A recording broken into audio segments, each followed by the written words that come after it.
జనగామ జిల్లా వ్యాప్తంగా ఉదయం నుంచి భారీగా వర్షం కురుస్తోంది. జనగామ హుస్నాబాద్ రహదారిలో వడ్లకొండ వాగు ఉధృతంగా ప్రవహిస్తుండటంతో తాత్కాలిక వంతెన కొట్టుకుపోయింది. దీంతో జనగామ, నర్మెట్ట, తరిగొప్పుల మండలం పరిసర గ్రామాలకు రాకపోకలు నిలిచిపోయాయి.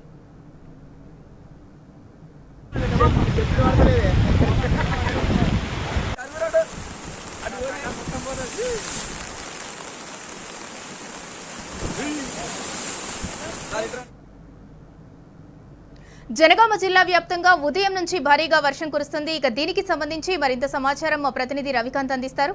రవికాంత్, చెప్పండి.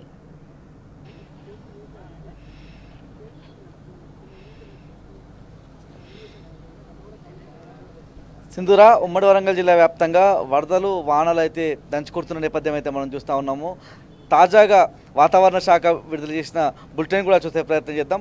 మహబూబాబాద్ జిల్లాకు సంబంధించి రెడ్ అలర్ట్ కొనసాగుతున్న నేపథ్యం తాజాగా విడుదల చేసినటువంటి బులెటిన్ ప్రకారము మిగతా 5 జిల్లాలకు సంబంధించి జనగామ కావచ్చు, వరంగల్, హన్మకొండ, జయశంకర్, భూపాలపల్లి, ములుగు ఈ జిల్లాలకు సంబంధించి ఆరెంజ్ అలర్ట్ కొనసాగుతున్న నేపథ్యం. ప్రస్తుతానికైతే ములుగు మినహా మిగతా ఎక్కడ ఏ జిల్లాలోనూ వర్షం అయితే నమోదు కాని నేపథ్యం. కాకపోతే మబ్బులైతే కాలుమబ్బులు పట్టిన నేపథ్యం అయితే మనం చూస్తూ ఉన్నాము. ప్రజలంతా కూడా వణికిపోతున్న నేపథ్యం. వర్షాలకు సంబంధించి ములుగులో అయితే భారీ వర్షాలు నమోదవుతున్న నేపథ్యం అయితే చూస్తూ ఉన్నాము. మహబూబాబాద్, జనగామకు అయితే పెద్ద ఎత్తున ఎఫెక్ట్ కనిపించింది. మహబూబాబాద్ ఉదయం నుంచి అయితే అక్కడ ఉన్నటువంటి వాగులు, వంకలు ఉప్పొంగడము, చెరువులు తెగిపోయిన నేపథ్యం చూసాము. ఇక జనగామ చూస్తున్నట్టయితే వరంగల్ నుంచి హైదరాబాద్ వెళ్ళే దారి అంతా కూడా జనగామ మీదుగా వెళ్లాల్సి ఉంటుంది. జనగామ మండలము అక్కడ ఉన్నటువంటి వడ్లకొండకు సంబంధించినటువంటి వాగు దగ్గర వాగు ఉప్పొంగి తాత్కాలిక వంతెన కొట్టుకుపోయిన నేపథ్యంలో రోడ్డుపైకి భారీగా వర్షపు నీరు చేరిన నేపథ్యము. అదేవిధంగా కుందారం సంబంధించి రఘునాథపల్లి మండలం కుందారం గ్రామానికి సంబంధించినటువంటి వాగు కూడా ఉప్పొంగిన నేపథ్యం. అక్కడ ఉన్నటువంటి తాత్కాలిక వంతెన కూలిపోయిన నేపథ్యంలో రోడ్డుపైకి నీళ్ళు వచ్చి, అంటే జాతీయ రహదారిపైకి నీళ్ళు వచ్చి చేరిన నేపథ్యంలో హైదరాబాద్ వైపు వెళ్ళేటువంటి ప్రయాణికులంతా కూడా తీవ్రమైన ఇబ్బందులు ఎదుర్కొంటున్న నేపథ్యం. రఘునాథపల్లికి సంబంధించి కూడా ఇదే పరిస్థితి మనకు కనిపిస్తూ ఉంది. భారీ ఎత్తున నీళ్లు చేరి కనిపిస్తున్న నేపథ్యము. ఎక్కడ కూడా ఉమ్మడి వరంగల్ జిల్లా వ్యాప్తంగా ఎటు నుంచి ఏ గ్రామానికి వెళ్ళాలన్నా కూడా తీవ్రమైన ఇబ్బందులు అయితే ఎదుర్కొంటున్న నేపథ్యము. హన్మకొండ నుంచి ఇటు ములుగు వైపు వెళ్ళాలంటే కటాక్షాపూర్ దగ్గర ఉన్నటువంటి ఆత్మకూరు మండలం కటాక్షాపూర్ దగ్గర ఉన్నటువంటి చెరువు మత్తడి దుంకుతుండటంతో అక్కడ ఉన్నటువంటి వాహనాలన్నింటినీ కూడా మళ్లిస్తున్న నేపథ్యం.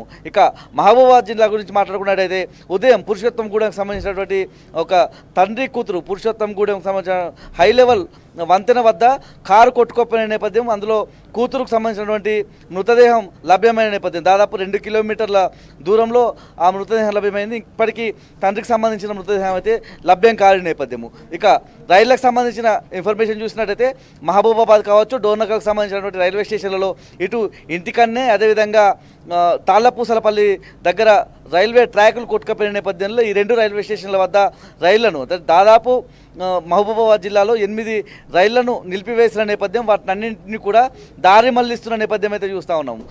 మహబూబాబాద్లో ఉన్నటువంటి రైల్వే స్టేషన్లో ఇటు సింహపురి, మచిలీపట్నం ఎక్స్ప్రెస్కి సంబంధించి 2 ఎక్స్ప్రెస్లకు సంబంధించి కూడా అక్కడికి వచ్చినటువంటి ప్రయాణికులందరికీ కూడా అక్కడ ఉన్నటువంటి స్థానికులు ఆహారం అందజేసిన నేపథ్యం. ఆ 2 రైళ్లను కూడా ఇటు డోర్నకల్, అదేవిధంగా నల్గొండ మీదుగా దారి మళ్లించి మళ్ళీ సికింద్రాబాద్ తీసుకువెళ్తున్న నేపథ్యం. ఎందుకంటే ఇటు 2 చోట్ల కూడా తాళ్లపూసలపల్లి వద్ద ఉన్నటువంటి రైల్వే ట్రాక్ కొట్టుకుపోయిన నేపథ్యం, కేసముద్రం వద్ద రైల్వే ట్రాక్ కొట్టుకొని పోయిన నేపథ్యం. ఇప్పటికే అక్కడ వరద నీరు రైలు పట్టాల మీద నుంచి ప్రవహిస్తున్న నేపథ్యంలో ఆ వరద నీరు ఇప్పటికిప్పుడు తగ్గే పరిస్థితి లేదు. రేపు ఉదయానికి కానీ తగ్గే పరిస్థితి లేదు. ఈ నేపథ్యంలోనే రైల్వే శాఖ అధికారులు ఈ నిర్ణయం తీసుకున్నట్లుగా మనకు తెలుస్తూ ఉంది. అంటే ఇటు సికింద్రాబాద్ నుంచి విజయవాడ వైపు వెళ్ళే రాకపోకలు అయితే పూర్తి స్థాయిలో రైళ్లకు సంబంధించి అవి రేపు సాయంత్రం వరకు కూడా పునరుద్ధరించబడవని మనం చెప్పాల్సి ఉంటుంది. అంటే మహబూబాబాద్ జిల్లాకు సంబంధించి నిన్నటి నుంచి, అంటే 30వ తేదీ నుంచి మొదలుకొని ఇవాళ ఉదయం వరకు కూడా భారీ వర్షాలు నమోదైన నేపథ్యంలో దాదాపు 12 చెరువులు మహబూబాబాద్ జిల్లాకు సంబంధించి తెగిపోయిన నేపథ్యము. అక్కడ ఉన్నటువంటి గ్రామాలన్నీ కూడా జలదిగ్బంధమైన నేపథ్యము. మహబూబాబాద్ జిల్లాకు ఇతర జిల్లాలతో కనెక్టివిటీ పూర్తిగా కోల్పోయిన నేపథ్యం మనం చూసాము. ఇక మహబూబాబాద్ జిల్లా కేంద్రంలో చూసినట్టయితే మహబూబాబాద్ పట్టణంలో 15 కాలనీలు పూర్తిగా జలదిగ్బంధమైన నేపథ్యం. వాళ్ళంతా కూడా సురక్షిత ప్రాంతాలకు వెళ్లేందుకు అనేక తిప్పలు పడ్డ నేపథ్యము. ఇటు ప్రొక్లైనర్లు కానీ జేసీబీల మీద ఎక్కి సురక్షిత ప్రాంతాలకు వెళ్లేందుకు వాళ్ళు పడ్డటువంటి తిప్పలు మామూలుగా కాదని మనం చెప్పాల్సి ఉంటుంది. ఆహారానికి కావచ్చు, ఇతరత్ర అవసరాల మీద మహబూబాబాద్ పట్టణవాసులంతా కూడా తీవ్రమైన ఇబ్బందులు ఎదుర్కొంటున్న నేపథ్యము. అక్కడ ఉన్నటువంటి అనేక చెరువులు తెగిపోవడం వల్ల రావిలాల కావచ్చు, వావిలాల కావచ్చు, మరిపోడకు సంబంధించినటువంటి కొన్ని గ్రామాలు పూర్తిగా జలదిగ్బంధమైన నేపథ్యం మనం చూస్తాము. పూర్తి స్థాయిలో మహబూబాబాద్ ఇప్పటికైతే కొంత ఊపిరి పీల్చుకుంటున్నట్టు కనిపిస్తుంది. అంటే ఉదయం నుంచి కాస్త వర్షం నమోదైతే తగ్గుతూ వస్తున్న నేపథ్యం. అంటే 45 సెంటీమీటర్ల నుంచి 50 సెంటీమీటర్లు కురిసినటువంటి వర్షము ఇప్పుడు తగ్గుతూ వస్తున్న నేపథ్యం.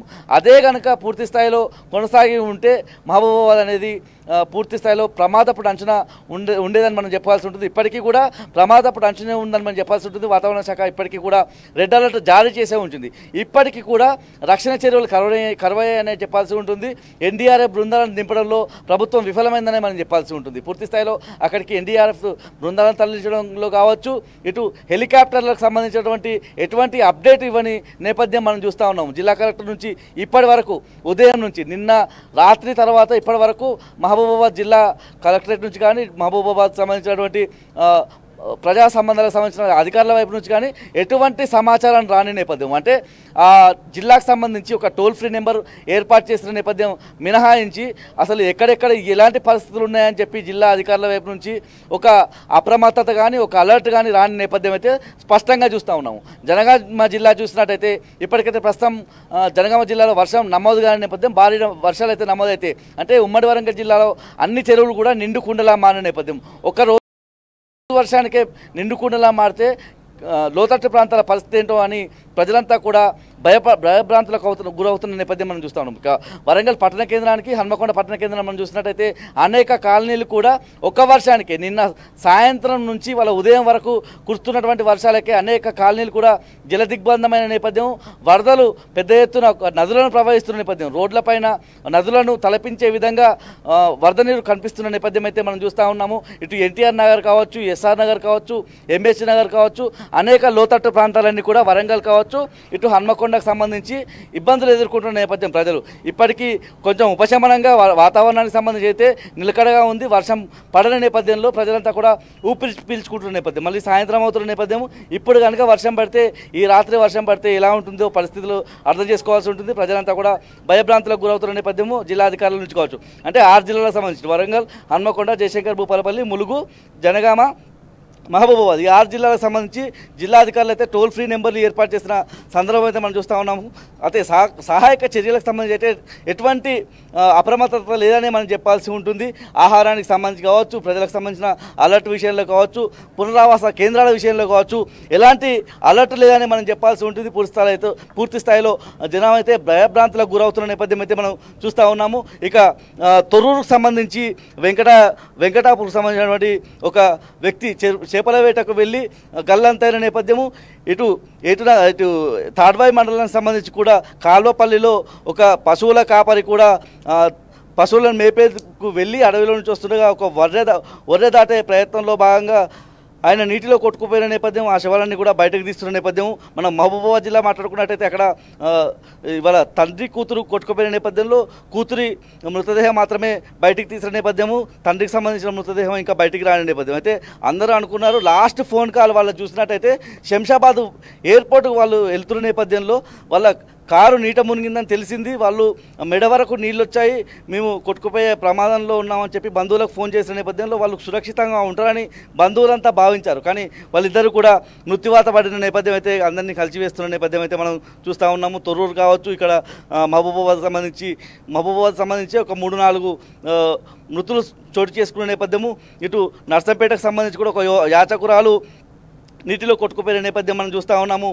ఇటు పరకాలకు సంబంధించి కూడా పరకాల మున్సిపాలిటీ పరిధిలో చేపల వేటకు వెళ్ళినటువంటి ఒక 58 ఏళ్ల వ్యక్తి కూడా చేపల వేటకు వెళ్ళి అతను నీటిలో మునిగి మృతి చెందినట్టుగా మనకు తెలుస్తూ ఉంది. ఇప్పటికే జిల్లా అధికారులు చెప్తా ఉన్న నేపథ్యము, చేపల వేటకు వెళ్ళవద్దు, కరెంటు స్తంభాల దగ్గర కానీ విద్యుత్ ఉన్నటువంటి ప్రాంతాల వద్దకు వెళ్ళొద్దన్న అలర్ట్ అయితే మనకు చెప్తా ఉన్న నేపథ్యం. ఇప్పటికైనా అందరూ అర్థం చేసుకొని చేపల వేటకు వెళ్ళొద్దని చెప్తున్న నేపథ్యం. అంటే ఉమ్మడి వరంగల్ జిల్లాలో వాగులు వంకలు పొంగుతున్న నేపథ్యంలో చేపలకు సంబంధించి వరద ప్రవాహంలోనే చాలామంది వెళ్ళి వలలు వేస్తున్న నేపథ్యం చూస్తున్న నేపథ్యంలో అలాంటి వాటికి వెళ్ళొద్దు, ఏదైతే అపాయాన్ని కొని తెచ్చుకోవద్దని చెప్పి అధికారులు అయితే చెప్తున్న నేపథ్యం అయితే స్పష్టంగా కనిపిస్తూ ఉంది. ఇప్పటికైతే ములుగు జిల్లాకు సంబంధించి భారీ వర్షం ప్రస్తుతానికి నమోదవుతున్న నేపథ్యం, మహబూబాబాద్ జిల్లాకు సంబంధించి రెడ్ అలర్ట్ కొనసాగుతున్న నేపథ్యం, ఇతర జిల్లాలకు సంబంధించి ఆరెంజ్ అలర్ట్ మాత్రమే కొనసాగుతున్న నేపథ్యం. ఈ రాత్రికి ఎలా ఉంటుంది పరిస్థితి అని చెప్పి అందరు కూడా ప్రజలంతా కూడా భయభ్రాంతులకు గురవుతున్న నేపథ్యం అయితే మనం చూస్తూ ఉన్నాం.